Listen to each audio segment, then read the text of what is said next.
I'm back from 6 months working in the wide open spaces of northern Maine. In contrast, the San Francisco studio feels increasingly small.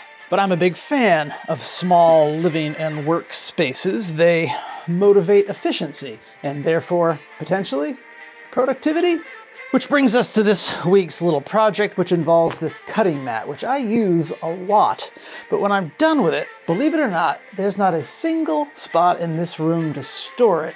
And I therefore haul it down the hallway, put it in the furnace room where all big things go to die.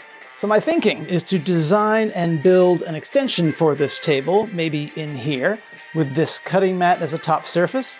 And most importantly, it needs to quickly and easily appear and disappear when it's needed or not.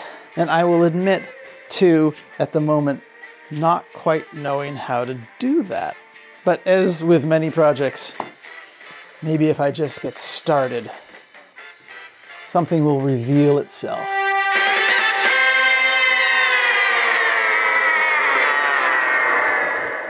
To the furnace room for some big things.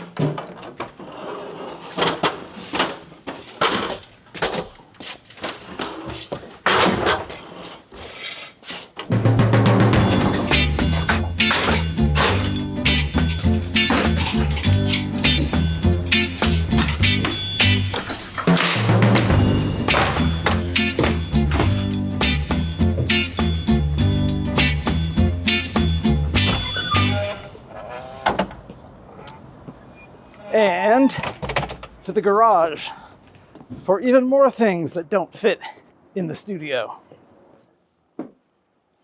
Lumber storage is tucked away down here. It is an odd assortment of little things squirreled away over the years, including some hardwoods that I probably should use, but also some virgin redwood. Yeah. And that's what I would like to use.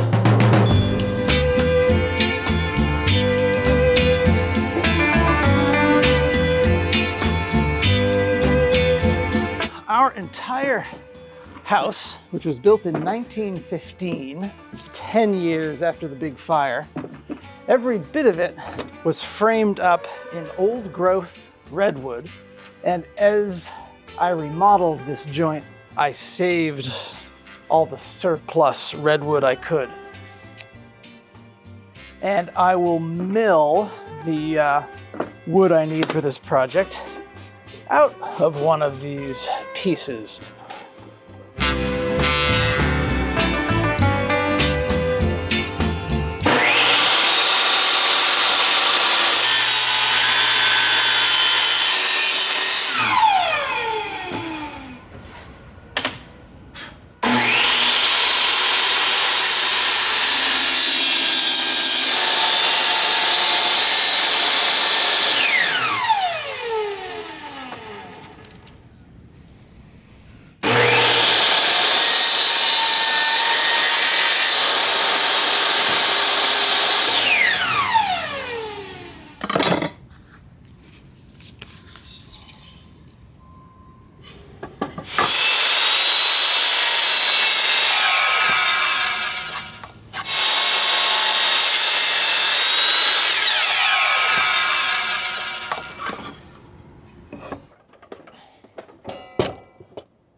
The moment I cut into this wood, I could see it wasn't old growth redwood.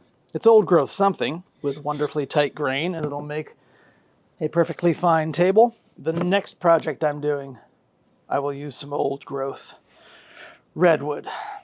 I don't have anything resembling joinery tools in this studio, so I'm going to glue and pin these together, which should be sufficient.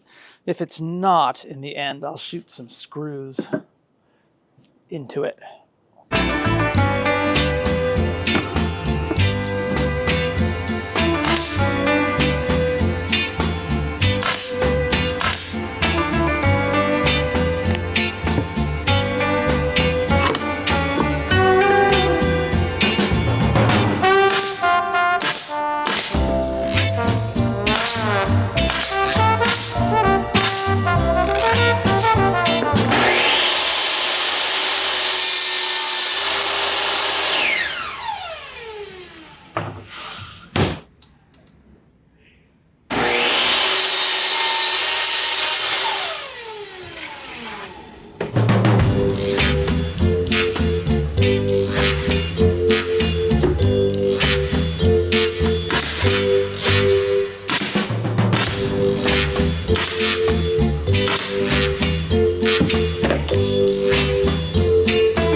I suppose this should come as a surprise to no one, but if you've ever wondered how hard it is to cut a cutting mat, the answer is extremely hard.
The cutting table portion of this project is largely wrapped.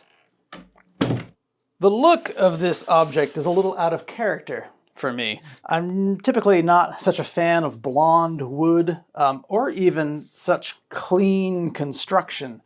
Look around here and you can see that for yourself. And this actually becomes a pretty good illustration of what happens when construction tolerances start to go up. There can be a cascading effect of perfectionism.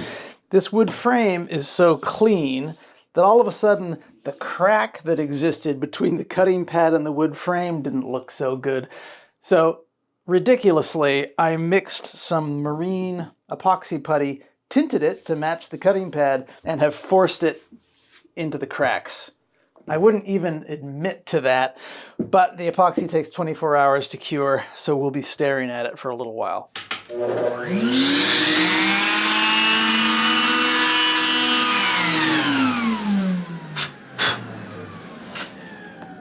It is time now to figure out the mechanics for how this can disappear. It wants to live right here, and I think if I put a leg on this corner, and if the leg can collapse, and if I hinge it here, it can swing down and mount upside down under this section of table. This is a crude drawing of the idea, but there you have it. I have a pretty good collection of hinges up here.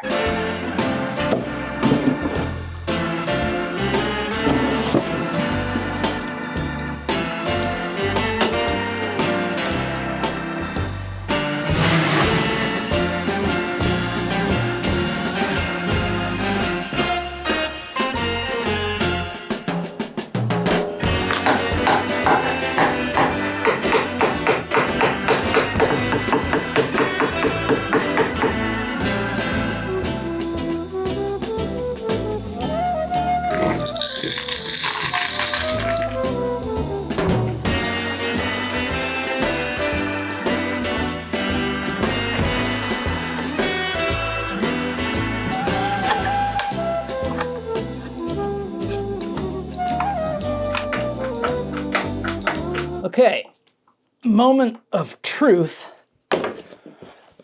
Placing hinges has always seemed like a bit of a dark art.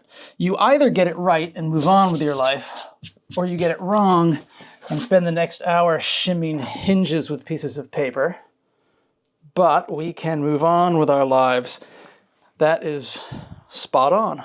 So, need a leg and need some fasteners to hold that corner, and wait, we need to see if it works in the other direction. which it does, and then we need something to hold it up on the other end.